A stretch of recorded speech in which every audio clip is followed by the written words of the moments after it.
So hello everyone, good morning. आज हम discuss कर रहे हैं नंबर सिस्टम कंपटीशन एसएससी के पॉइंट ऑफ व्यू से, जहां पे क्वेश्चन कह रहा है कि अ पर्सन गिव्स 1/2। पहला फ्रैक्शन क्या है? 4। 1/4 और किसको दे रहा है? पुत्री को। 1/4 टू हिज डॉटर। फिर 1/2 पोर्शन किसको दे रहा है? टू हिज सन, बेटे को। एंड 1/5 एज चैरिटी, जो है वो दान कर देता है। यही ना? फाइंड क्या करना है? How much has he given away.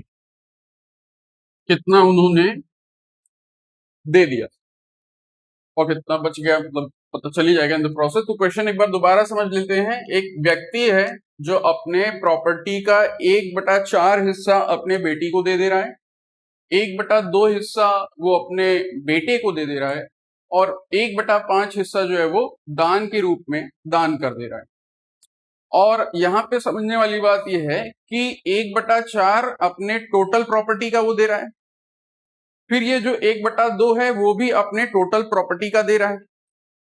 मान लीजिए कि उसकी प्रॉपर्टी के नाम पे फॉर एग्जाम्पल 10 मकान है उसके पास, तो 1/4 10 मकान का, यानी कि लगभग 2.5 आ जाएगा। 20 मान लेते हैं, आगे हम देखेंगे क्यों 20 मानना है। तो 20 का 1/4 मतलब 5 मकान अपने बेटी को दे दिया। 20/2 मतलब 10 मकान अपने बेटे को दे दिया। 20/5 मतलब कि 4 मकान उसने दान कर दिए। तो गिवन अवे से आई थिंक उसका तात्पर्य यही है कि उसने दान कितना कर दिया, कितना भाग दे दिया। फ्रैक्शन में बताना है कि कितना भाग उसने दान कर दिया टोटल, है ना? चाहे वो बेटी हो, बेटा हो या चैरिटी, सब मिला करके कितना उसने दान दे दिया। तो आइए देखते हैं।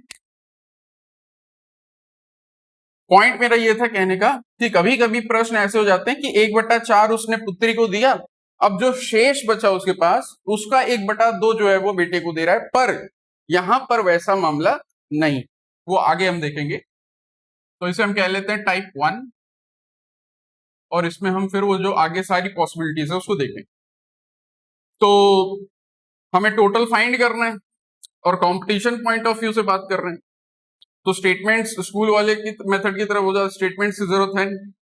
तो टोटल उसने कितना दान दे दिया, अगर हम किस मेथड से जाएं?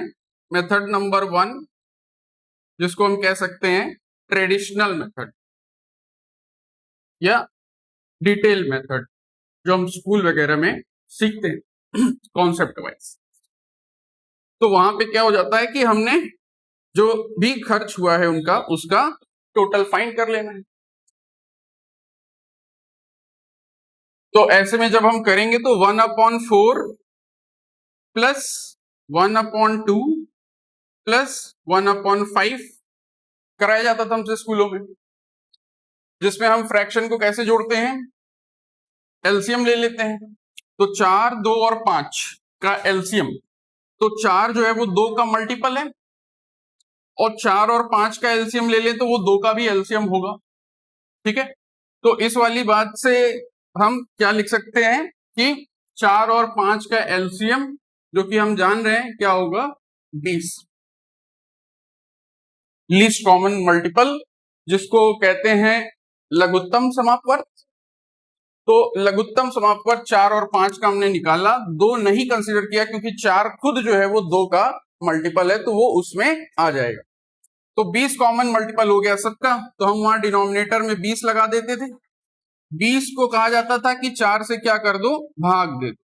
तो 20 को 4 से भाग दोगे तो क्या मिलेगा, 5, 4 पंजे 20, और फिर उस 5 को क्या कर दो, न्यूमरेटर यानी कि 1 में मल्टीप्लाई कर देंगे, गुणा कर देंगे, तो 5 एकनम 5 प्लस दूसरे फ्रैक्शन पे आते हैं, यही काम वहां भी होगा। तो 20 को 2 से भाग दिया गया, कितना मिलेगा आपको, 10, 2 दहाई 20, और वो 10 को आप क्या कर देंगे, 1 में गुणा कर देंगे, तो 10 एकनम 10। उसी तरह से तीसरे में, तो 5 चौको 20 और 4 गुणा 1 4। ये क्लियर है। अब इसमें ऐड कर दिया अगर हमने, तो 5 10 15, 15 4 19, तो 19/20 हिस्सा उन्होंने क्या कर दिया है, दे दिया। तो उसने यही पूछा भी है कितना उन्होंने दे दिया, तो ये आपका आंसर हो जाता है 19/20। चारों ऑप्शन में जो रहेगा उसको टिक कर देंगे। ये तो ट्रेडिशनल मेथड रहा। उसमें भी जिन बच्चों को एलसीएम में प्रॉब्लम होती है वो इसको आगे देख लें, या फिर जिनको आ रहा है तो आपके पास स्किप करने का ऑप्शन है, आगे बढ़ाने का ऑप्शन है, 2x पे देखने का ऑप्शन है, तो आप वो कर सकते हैं, अपना टाइम बचा सकते। तो 4 या पूरा ही आप ले लो, कंफ्यूजन आपको हो रही 2 और 4 में भी कि क्यों 2 को स्किप कर रहे हैं, तो आप एलसीएम ऐसे निकालते थे। अब इसमें आप क्या करते थे, 2 से हम देखें, सबसे छोटे से शुरू करते हैं, 2 से डिवाइड हो रहा है, 2 1 2, 2 2s are 4, एंड 5 होगा नहीं, उसको एज इट इज रहने देंगे। एक बार और 2 से आप जा सकते हैं, ये 1 ही रहेगा, अब ये 1 हो जाएगा, 2 1 2 एंड 5।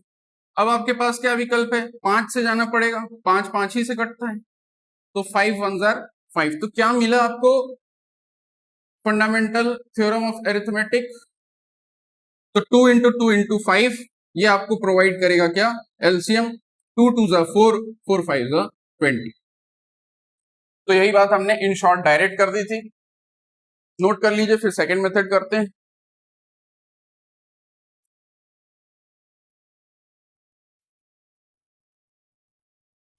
हिंदी में इस टॉपिक को कहें तो नाम दिया गया है संख्याओं में भाग संक्रिया, संख्याओं में भाग संक्रिया, और इंग्लिश में कन्वर्जन हो जा रहा है डिवीजन ऑन नंबर्स। खैर, लोग कहते हैं नाम में क्या रखा है, तो जो ये बात कहना चाह रहा है वो ये कि अगर कोई नंबर ए है तो उसको बी क्यू प्लस आर के रूप में लिखा जा सकता है, कंडीशन बीइंग बी जो है वो लेस देन ए पाया जाएगा,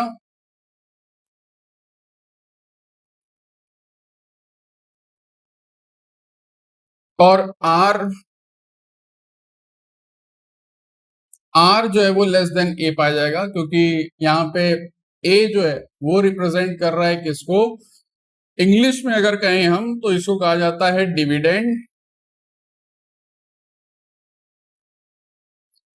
और क्यू हमारा रिप्रेजेंट कर रहा है कोशेंट, आर रिप्रेजेंट कर रहा है रिमाइंडर, और dividend is equal to divisor,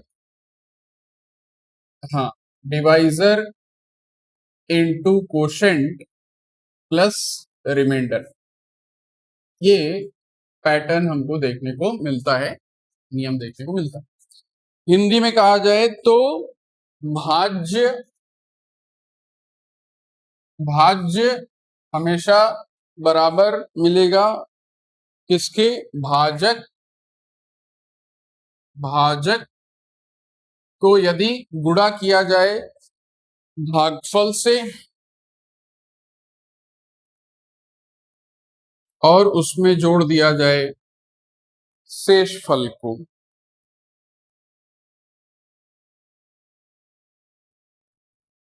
तो ये चीज संख्याओं में देखने को मिलती है। आइए उदाहरण से समझते हैं। एग्जाम्पल के तौर पे अगर हमारे पास एक नंबर है 264 और उसे भाग देना है आपको 4 से,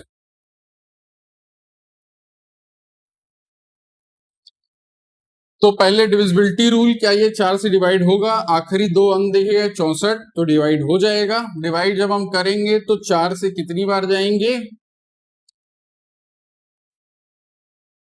6, हाँ 6 यानी कि 6 बार, क्योंकि शुरू के 2 अंक को देखा जाएगा।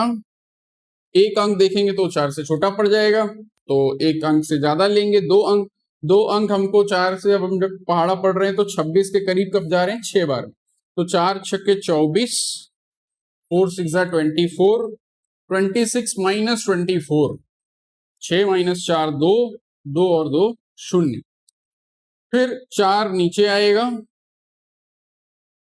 डिवीजन का जो नियम है। अब नंबर क्या बन गया? 24, तो 4 से हम फिर 6 बार जाकर के 24 प्राप्त कर लेंगे, और रिमाइंडर क्या बचा हमारा? 0। तो इस चीज को इस नियम अनुसार कैसे समझा और लिखा जा सकता है? वो ये कि आपका डिविडेंड था 264, तो dividend is equal to divisor into quotient plus reminder. यहां पे 4 आपका क्या है? डिवाइजर, यानी कि जो भाग दे रहा है, यानी भाजक, और 66 है आपका कोशेंट, यानी कि भागफल, और 0 आपका रोल निभा रहा है रिमाइंडर का, रिमाइंडर पोजीशन पे, यानी कि शेषफल। इतनी चीजें स्पष्ट हो जाने के बाद जो डिविडेंड है वो divisor into quotient plus reminder होता है, तो 4 गुणे 66 प्लस 0 में तब्दील किया जा सकता है 264।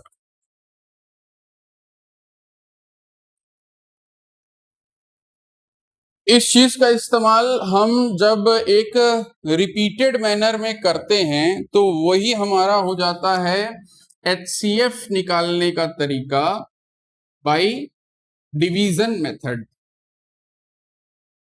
छोटे क्लास में हमको इसको डिवीजन मेथड करके पढ़ने को मिलता है, और 9 10th में खास तौर पे आने पर हाई स्कूल में इसको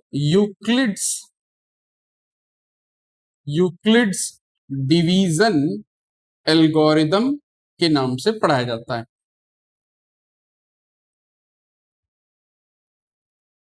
तो बात दोनों में सेम ही कही गई है, और HCF निकालने का ये एक अच्छा तरीका भी हो जाता है, यानी हाईएस्ट कॉमन फैक्टर, यानी महत्तम समाप्त वर्ग।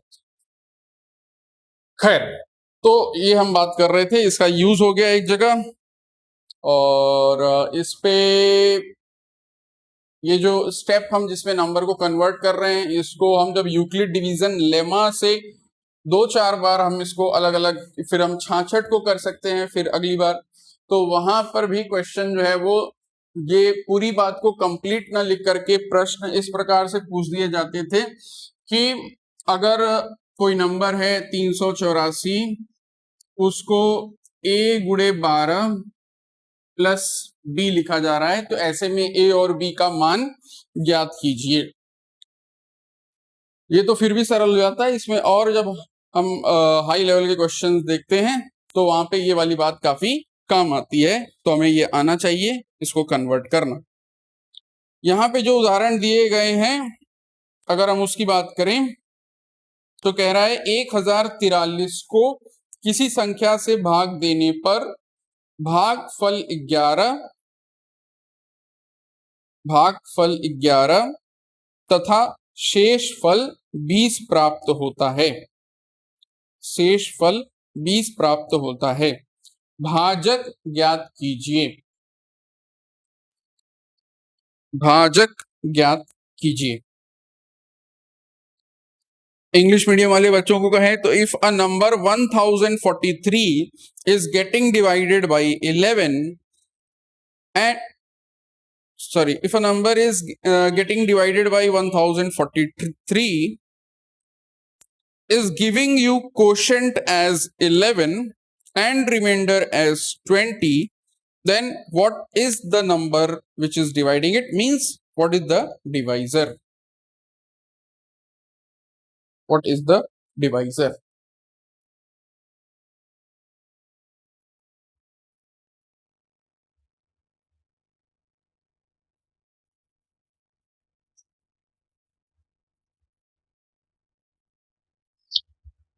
तो ये हो गया रूल। अब हम इस रूल का देखेंगे एप्लीकेशन कि हमारे ये फायदे में कैसे काम करेगा। तो जैसे इस तरह के प्रश्न पूछे गए हैं, यहाँ पे उन्होंने क्या बताया है, संख्या बताई है इन्होंने 1043। तो 1043 किस भूमिका में है?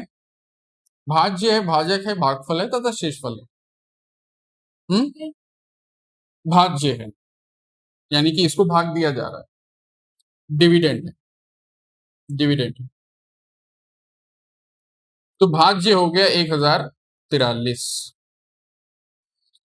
फिर जो शेष जानकारी हमें दी गई है प्रश्न में वो है कि भागफल। तो भागफल मतलब कोशेंट। तो भागफल बताया गया है कितना? 11।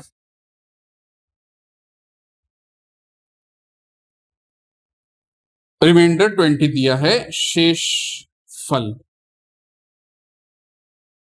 दिया है 20।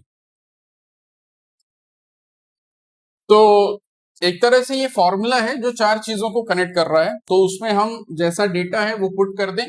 3 डेटा हमारे पास है, एक मिसिंग है, यहाँ पे 4 लोग की बात की गई है। उसमें पुट करने पे चौथे के लिए कैलकुलेट करेंगे तो वो आ जाएगा। एक सरल प्रक्रिया है। तो डिविडेंड 1043 क्या मिलना चाहिए? डिवाइजर जो कि दिया नहीं गया है तो आप उसको x मान सकते हैं, इनटू कोशेंट यानी 11 से गुणा करने पर उसमें रिमाइंडर यानी कि 20 को जोड़ दिया जाए। तो ये रूल इन चारों को इस तरह से आपस में जोड़ता है। ऐसे में अगर हम आगे बढ़ें तो पहले हम क्या करेंगे, ये एक इक्वेशन है। 20 को हम RHS से दाईं तरफ से LHS बाईं पक्ष में रखेंगे। तो 20 उधर जुड़ रहा है, ऐड हो रहा है। तो 20 जब इधर आएगा बाईं तरफ तो क्या हो जाएगा? प्लस का माइनस, तो -20। तो हम सबसे पहले x से जो जितने दूर है उसको हम वहां से हटाते हैं, ना कि उसके करीब वाले 11। वो बॉडमास के नियम के तहत भी गलत हो जाएगा और गलत सोल्यूशन आंसर की तरफ ले जाएगा। तो पहले दूर के रिश्तेदार को भगाना चाहिए घर में से, उसके बाद जब नौबत आ जाए तो पास वाले भी चले जाते। तो x गुणे 11, 1043 में से 20 चला गया तो आपको मिलना है 1023। 11 की बारी आई, अब 11 को भगाया जाएगा तो 11 उधर गुणा में है, 11 इधर आएगा तो भाग में लग जाएगा।